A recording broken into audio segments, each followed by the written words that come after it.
Hey friends, Carmel Holt here. As you know, times are tough for public radio and audio. And as a tiny independent feminist production company that makes SHEROES for public radio and for this podcast, we're getting hit pretty hard with financial shortfalls. Simultaneously, this is a moment where women, trans folks, non-binary, and queer folks need a safe space to be heard. And at SHEROES, we're more committed than ever before to our mission of turning up the volume of underrepresented voices in music. But to keep going, I need your help.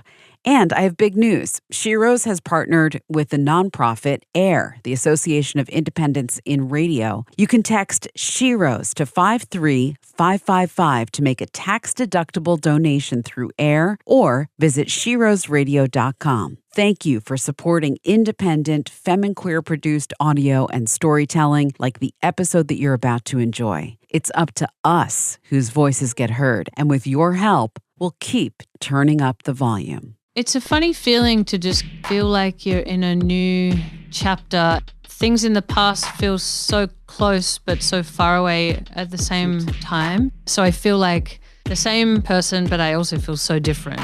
And I think, a lot of this album, I guess, kind of examines habits and routines and even just thinking I'm this kind of person and allowing myself to kind of change the patterns in my life maybe aren't serving me or weren't serving me, and gently, instead of kind of hating myself for the things I don't like about myself, accepting them and gently trying a slightly different path that maybe feels better or feels more productive. Just trying these new things in my life and learning how to set boundaries or learning how to challenge myself in healthy ways. That was Courtney Barnett, and this is SHEROES, a weekly podcast that amplifies women, non-binary, and gender-expansive voices in music across genres and generations. We believe that sharing our stories is the first step to making music better for everyone. I'm Carmel Holt. This week, we're celebrating the return of one of my very favorite artists of the last 15 years. Now, I know that they say not to judge a book by its cover, but I'll never forget how immediately intrigued I was back in 2013 when a CD with a hand-drawn black ink illustration landed on my radio station desk. It came from a newcomer from Australia named Courtney Barnett, and it had the clever title, The Double EP,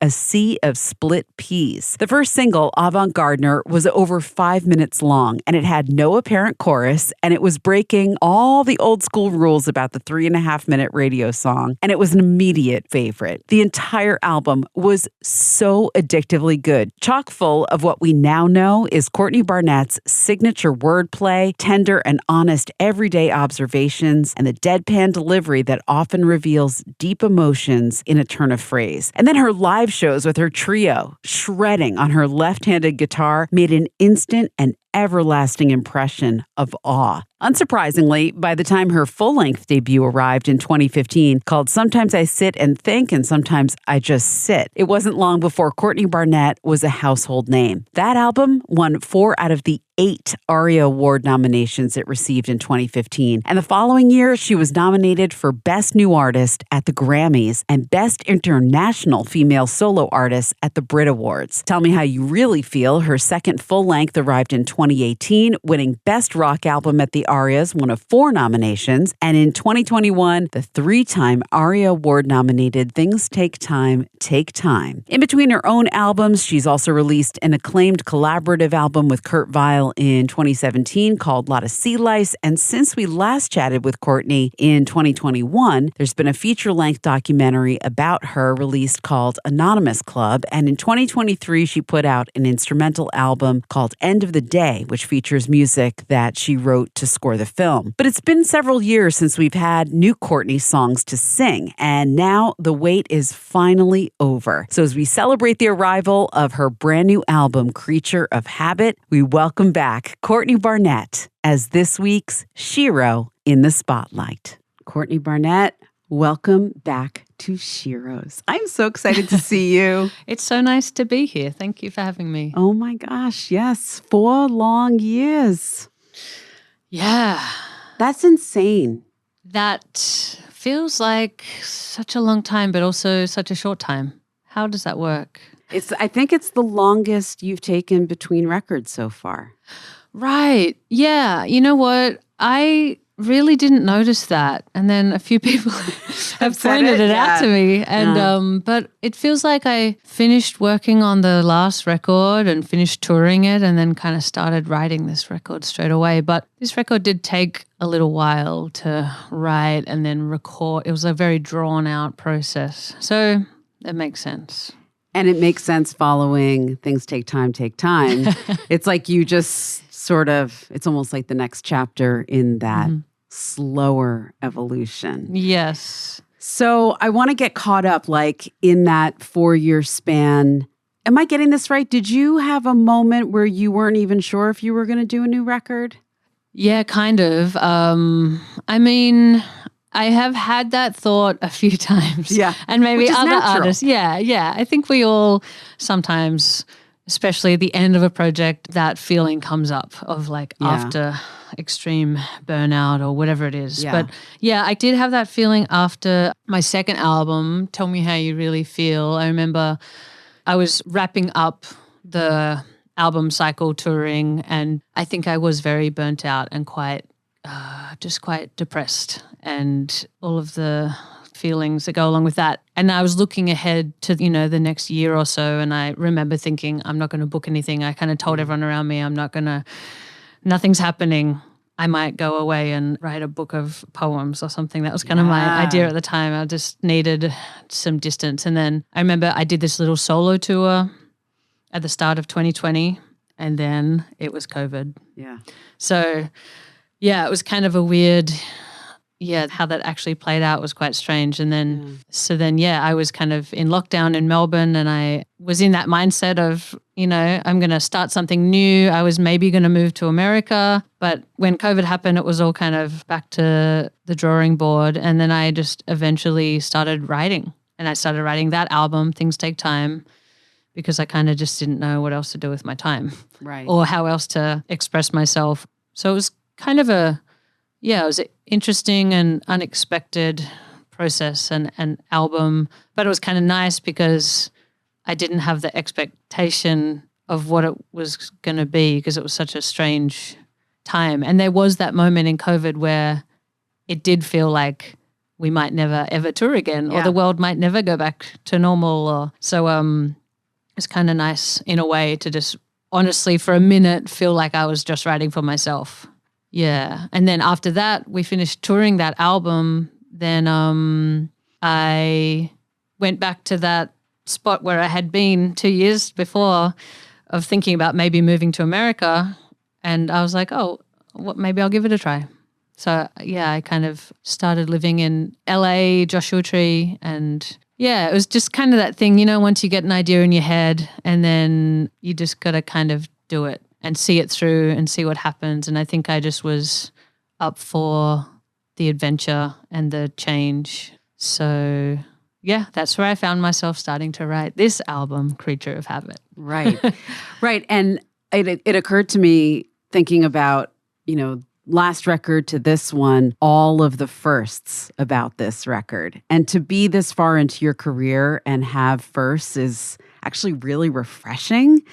Like, for example, you now live here. Mm-hmm. You shut Milk Records. I think this is the first album that you've put out that doesn't have Milk Records on it, that little stamp, which is bittersweet. Yeah. This is also, I believe, your first album that you didn't record in Australia. Am I getting that right or no? Yes. Or did you do the Kurt record? But I'm saying of Courtney Barnett.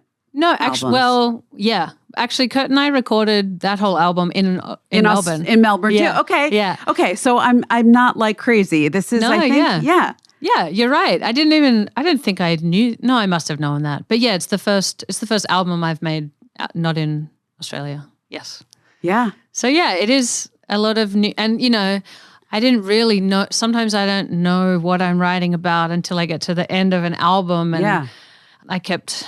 Once it was finished and I was listening back and reading through the lyrics or typing up the lyrics or whatever, and I saw, you kind of see all the themes pop up, and I kept seeing change was in multiple songs, the actual word, and it was obviously a theme that kept kind of popping up. So, I think I didn't really have a narrative or an intention or like a mission with the album, I kind of was trying to trust myself and investigate what was inside me and what was kind of going on around me. So it was, yeah, I always find it interesting to then look back and kind of study what I've just done. And I mean, that's what interviews end up being sometimes. So Totally. it can be an awkward process because I'm like figuring it out as I'm going. Yeah. But I think that's why I write, to kind of try to understand those things. And I don't understand them in the first place. So it feels a little bit, just wonky, like getting there.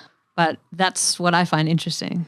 I mean, it ties back to when you were a kid and you were like dissecting Nirvana songs and writing all the lyrics down, like you've kind of always, as I understand it, always had that curiosity about songs and lyrics and really getting inside of a song. And it's so cool that you have that practice for your own work as well. Yeah, I do. I find that really interesting. And I think I like a project. Yeah. Like I loved school. I loved learning. I think it's a real privilege to be able to learn and to study and to have, those things available. And yeah, I used to set myself projects. Like I was telling this story the other day to someone, like I had a babysitter come over once when we were young and it was just before Christmas. And she was like, what should we do tonight? Should we watch a movie? And I was like, no, I've got a project. I invented a project because I wanted to.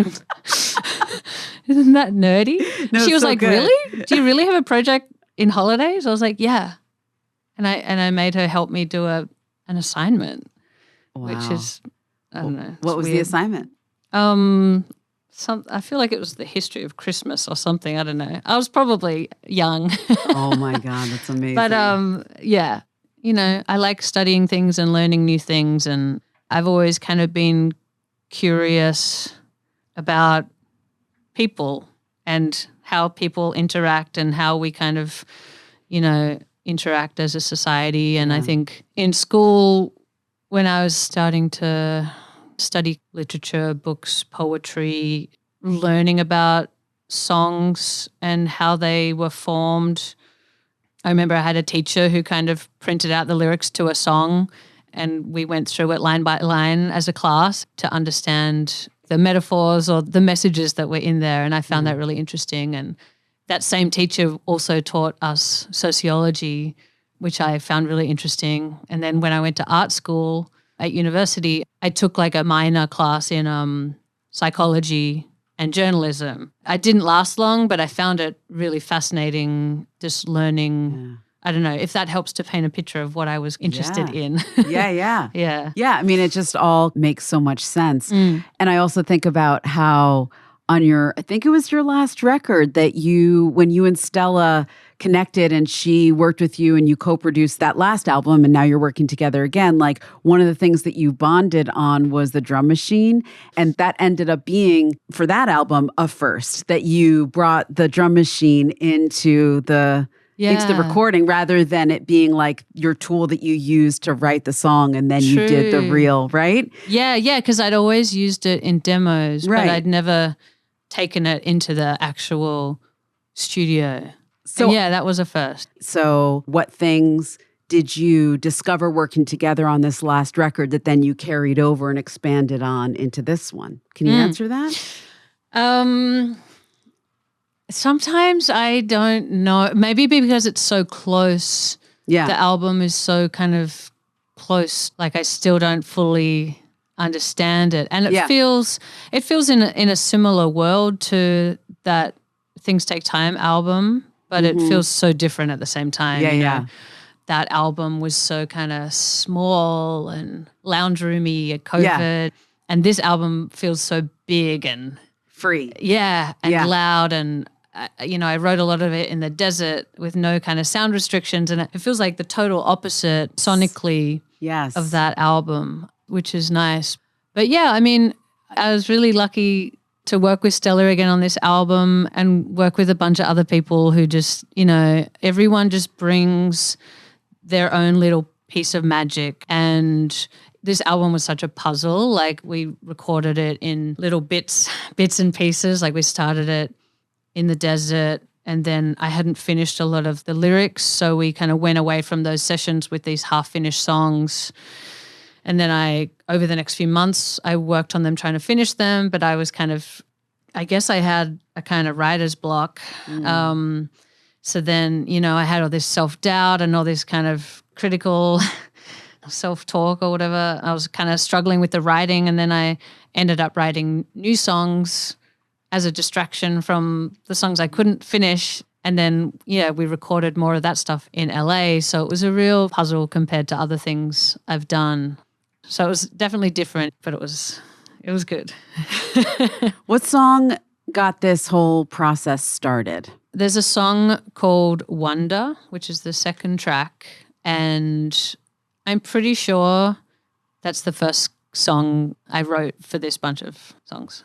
We finished touring Things Take Time, and then I put out the instrumental album. We did some touring around that, and then I kind of remember the moment where I was like, I'm going to start writing a new album. I think I'm ready. I hadn't written songs for a while, so I kind of felt like I'd forgotten how to do it. Yeah.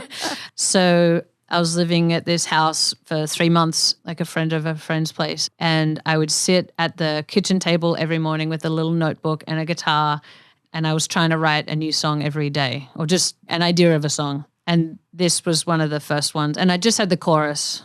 But I remember thinking, I like this chorus. This might be something. And I think it took another year to get the rest of the lyrics. But yeah, that was the first thing that made me think I'm starting something. And I wonder. We have Courtney Barnett with us on SHEROES. The new album is called Creature of Habit. It's a follow-up to 2021's Things Take Time, Take Time. Another theme that I noticed in the lyrics is water. A lot of water in this album. Yes. There's seas, there's an ocean, there's river, there's rain. Yes. Is there?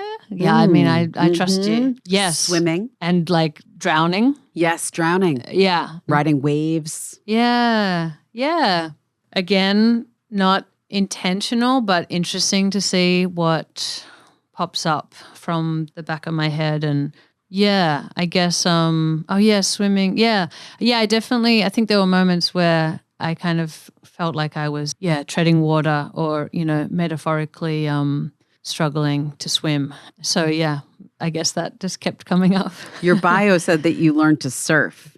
Yeah. During somewhere in this time. Uh-huh. Yeah, I did. Yeah, that was probably just before I started making this album. But so I don't know if they're connected. Maybe they are some way. But when I was a kid, I wanted to surf. I remember every year I would ask my parents for a surfboard and a guitar.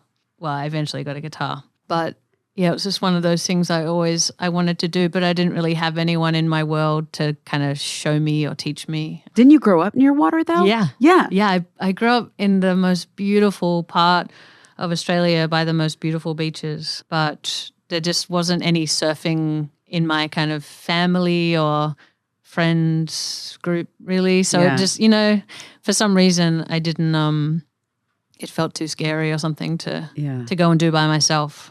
I needed someone to show me the way. So yeah, it was nice to kind of, I think the last few years when I was working on this album, and I think when I moved, and when you kind of have a bit of a reset or like a new chapter or whatever, you're kind of like, I'm going to do that thing that I always wanted to do. Yeah. And I wasn't really touring at that point because everything had kind of wrapped up. So I had time to, like do a class or whatever it was. So I kind of did a bunch of things like that, which I'd never really allowed myself the time or space to do. And even like therapy, like weekly, it's just something that I had never thought of before. Or, I mean, I probably could have done it, but I just didn't allow myself the luxury of doing those things. Yeah. So I was like, no, I'm going to do it. I'm going to treat myself to these, to these fun new experiences. And, so it was nice. It was like some of it was challenging or scary, but it's good to do those things. It's a lot of self-care was what it sounds like, I mean, therapy is awesome. I love therapy as long as you find a good one, Yeah. So interesting to think about your growth, your arc as you've gone through all of these chapters and almost like left your childhood behind. It's like you're now stepping into your almost, is it okay to say you're going to be 40 next year, I think, right? Yeah. I'm at this weird point where the last few years I've forgotten how old I am. Yeah. 87. Next year. 40. Yeah. Yeah. For some reason, like 6, 7, 8, those numbers really confuse me. Yeah. So I guess I'm 38. And you're going to be 39 at the end of 2026, right? November? Yes. Yes. Okay. Yes. I think I've got this math right. I'm not the honestly, best. There was a year a couple of years ago where I thought I was a year older than I was. and then my birthday came. And I was like, oh, wait, I'm turning the age I thought I was. Oh, my God. That's really funny. Yeah. Yeah. Well, I just noticed that age shows up in one of your lyrics as for the first time. I've never seen that before in a Courtney Barnett song. So I wondered whether getting older and all of these changes, if that's on your mind at all. Yeah, probably. Yeah, I mean, I can't think what song that is. But maybe it doesn't matter. The record. Oh, the last song. Yeah, and you say reborn every morning, still somehow getting older. Yes. Yeah. I think it's definitely on my mind and part of my life, but not in a bad way. I like it. I like how old I am, and I like getting older. Yeah. I think even. I was about to say, I'll finish my thought. I just had this sudden thought of when I was young, I always wanted to be a bit older. I wanted to like get a job and I wanted to go to work and to be an adult. And I don't mean that in a way of like wishing my life away, but I do remember that feeling. But now, I'm really, I feel pretty good. It's amazing. It's so good to hear. Well, maybe we should, since we're talking about it, play that song, or at least a clip of it, Another Beautiful Day. It's one of my favorites on the album. Is there anything else we need to say about it to set it up? Anything you want to tell us? Where were you when you wrote the song? This song for me, I have memories of between Joshua Tree and Tahunga, which is the other place that I was living outside of LA. So they're my visual memories for this song. Reborn.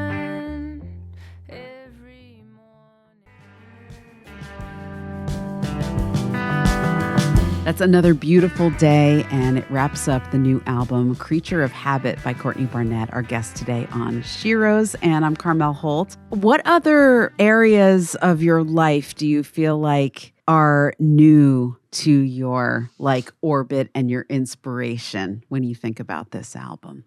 That's a good question. I don't know. No one's asked me that question.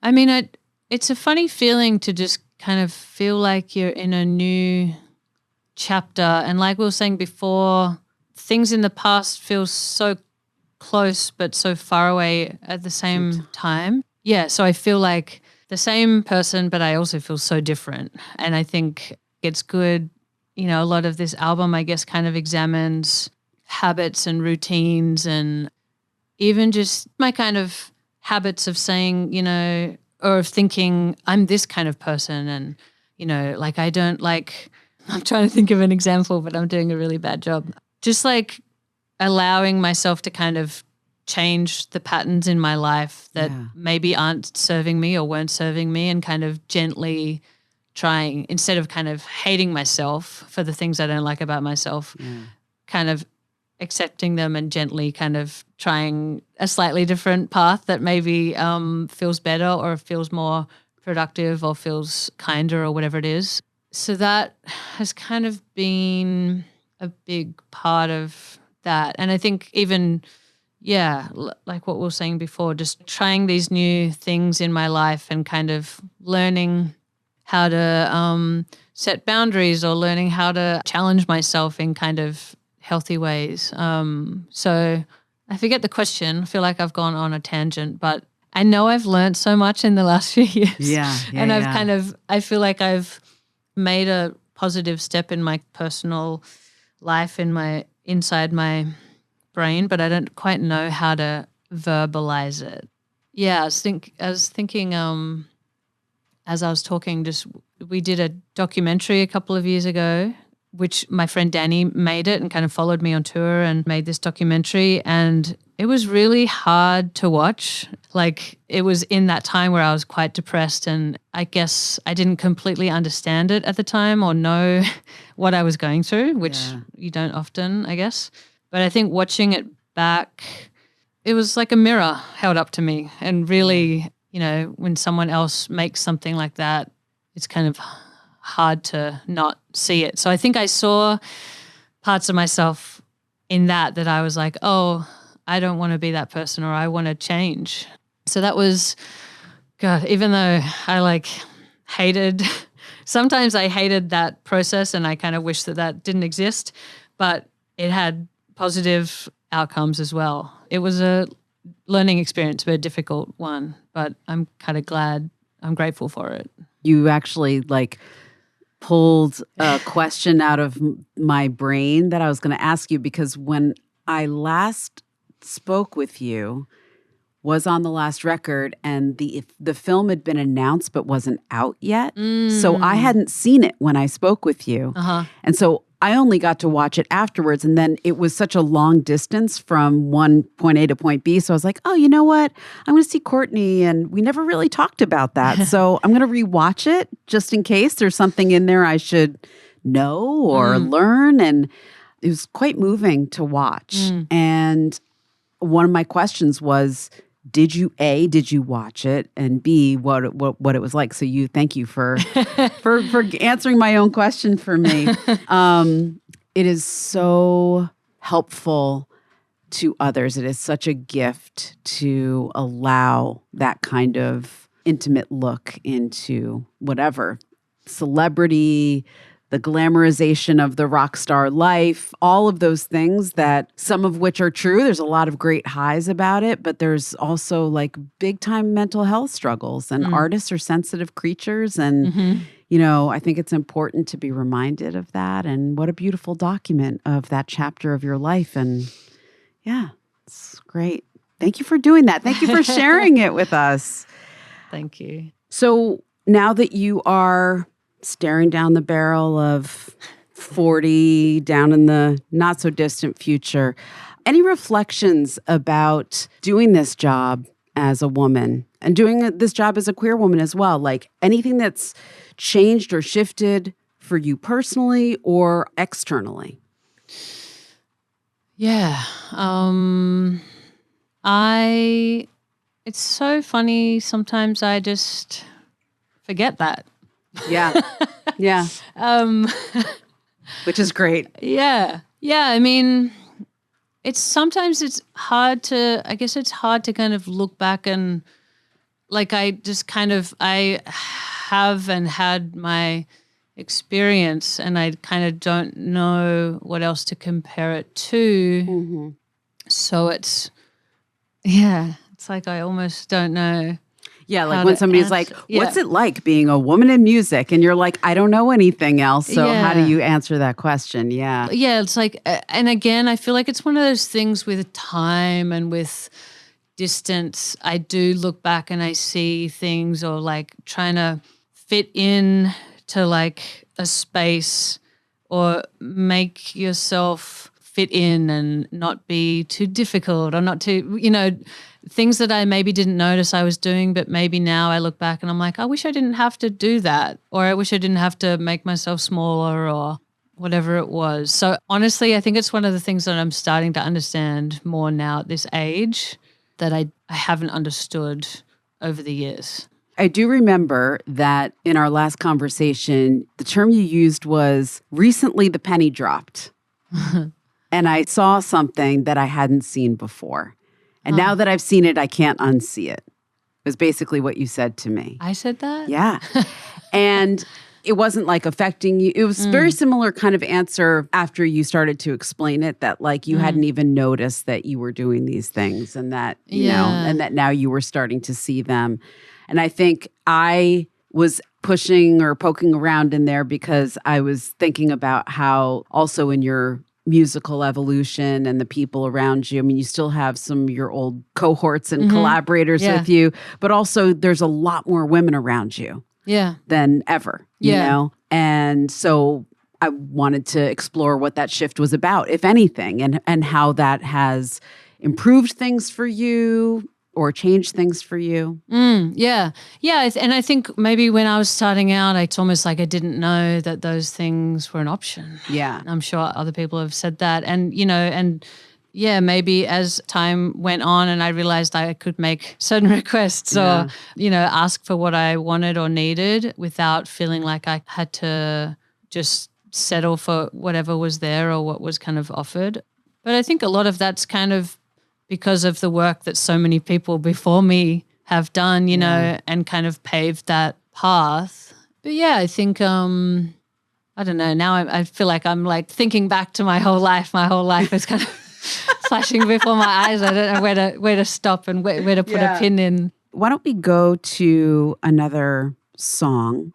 Do you have a favorite or a current favorite? I think my current favorite is Mantis. Nice. Okay. So this song, there's this like pull quote that's in your bio, and it says that Mantis is the microcosmic centerpiece of the album and that it embodies the message and meaning of every track. So this is an important one to talk about, I think. You want to expand on that for us? Tell us what it's about. Yeah, I think it's just my favorite song. I think that's becoming clear as the time goes on. And I think it's the song that when I finished it, it felt like the album was coming together finally. Like it felt like more than just a bunch of songs. It started to feel like an album and a proper kind of body of work. And like all the songs on this album, it took a while for each step. But yeah, there was something about it that felt so familiar and kind of nostalgic, but also brand new and exciting at the same time. And I think it just really came at a time where I felt extremely lost in what I was doing, but also lost in the world and my kind of place in the world and my purpose and all those things. And it really felt like it gave me direction, or it gave me some sort of understanding, closer to understanding of what those things were. Forgive me.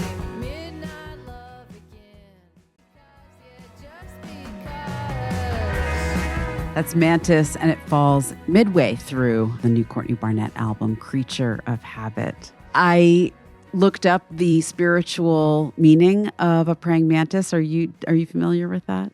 Yeah. Okay. I figured since you're such a knowledge seeker and a seeker yourself that you might have looked it up. Anything about your discoveries that struck you about it?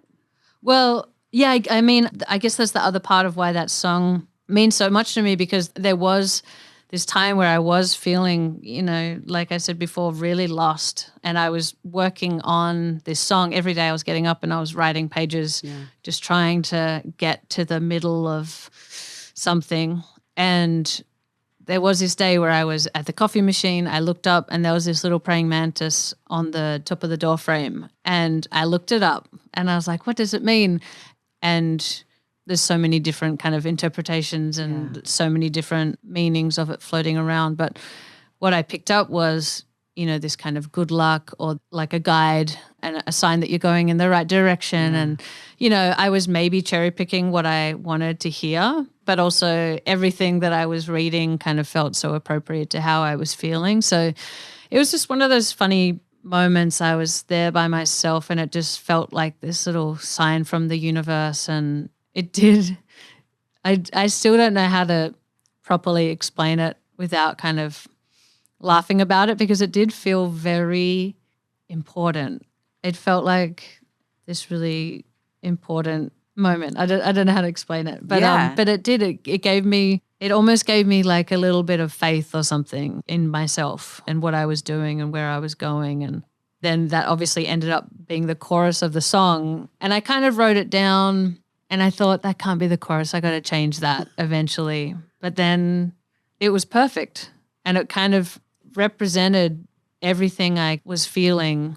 But I think it just felt like such a strange bunch of lyrics. So I did kind of question it, but sometimes you just got to trust what turns up. 100%. 100%. Yeah. And these signs and like things that come from the universe, especially when it's in nature, I think they're really important. Like, I'm right with you. I guess what I'm saying, I support this 100%. Yeah, great. Because I'm always like, oh my God, we were just talking about this and like a hawk flew over our head, or, we're talking about this and a spider showed up or whatever. Like, there's a power in that. You know? I think so. Yeah. I think so. And it's nice, I don't know, it just feels like a kind of connection to the world around you and that kind of natural world. And I was looking back through the notes that I was making at that time, and the same night I saw a shooting star, you know? I was just like, oh, this is such a strange day.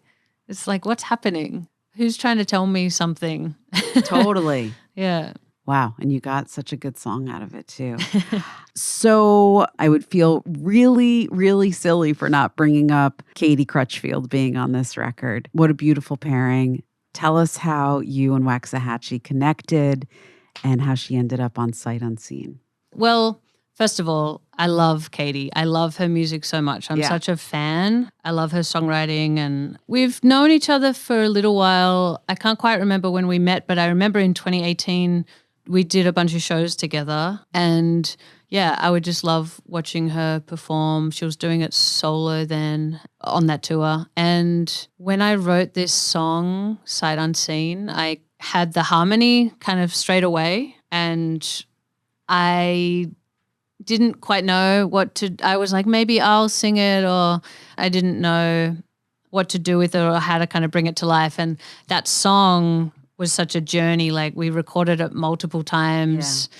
And I kind of had to scrap them because they didn't feel right. And I think mostly because I hadn't finished the lyrics and the song just wasn't finished. I was kind of jumping the gun. So it was a real journey to kind of get it through to the final stage. And it's somewhere along the way, I still had the idea for the harmony. Yeah. And I was like, Katie's voice came to mind, and once I had that idea of her singing it, I couldn't let it go, but also I was nervous to ask her. So I I finally got the courage to text her and send her the song to see if she wanted to sing on it.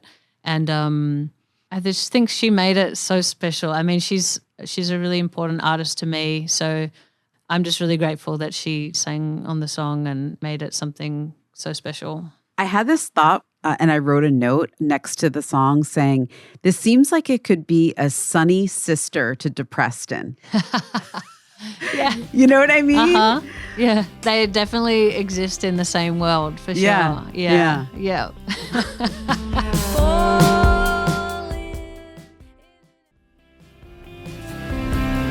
Courtney, it's been so awesome to have you here. And thank you again for making time for us on Sheroes. It's always such a pleasure to have you. Thank you. Thanks for having me. Thanks for making such an awesome podcast. Oh, man. It's my pleasure. Before we wrap up, are you ready to make some magic, to do some manifesting?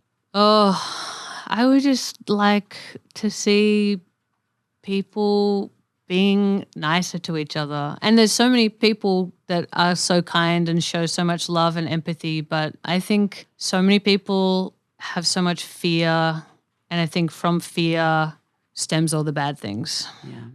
Yeah, that would be my magic wand wish, would just be for more empathy and understanding in the world. Beautiful wish. May it be so. Thank you, Courtney Barnett. What song should we go out on? Do you want me to pick? Yeah, you pick. My favorite song on this album is One Thing at a Time.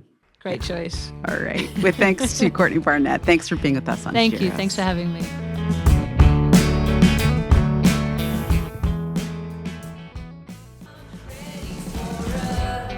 Change. Massive thanks once again to Courtney Barnett. Her brand new album, Creature of Habit, is available now on Mom+Pop. Catch Courtney out on tour beginning in May. And special shout out and thanks this week to folx New York for the generous use of their studios. SHEROES is produced by me, is mixed and mastered by Kelly Drake. Our original theme music is by Lucius. Our podcast is distributed by Talkhouse. SHEROES is also a nationally syndicated radio show. Please visit SHEROESradio.com to find out more. Keep in touch on Instagram at SHEROES Radio, and please consider leaving us a rating and review wherever you listen to podcasts. You can also subscribe to our new YouTube channel, SHEROES Productions. SHEROES is 100% independent and is made possible through the support of our public radio affiliates and now listeners like you. Through a new partnership with the nonprofit AIR, the Association of Independents in Radio, we've launched our very first fundraising campaign. Text SHEROES to 53555. That's SHEROES to 53555 to make a tax-deductible donation through AIR or visit SHEROESradio.com. Thank you for supporting independent, femme, and queer-produced audio and storytelling. And until next time, remember, music is our superpower. I'm Carmel Holt. Thanks for listening.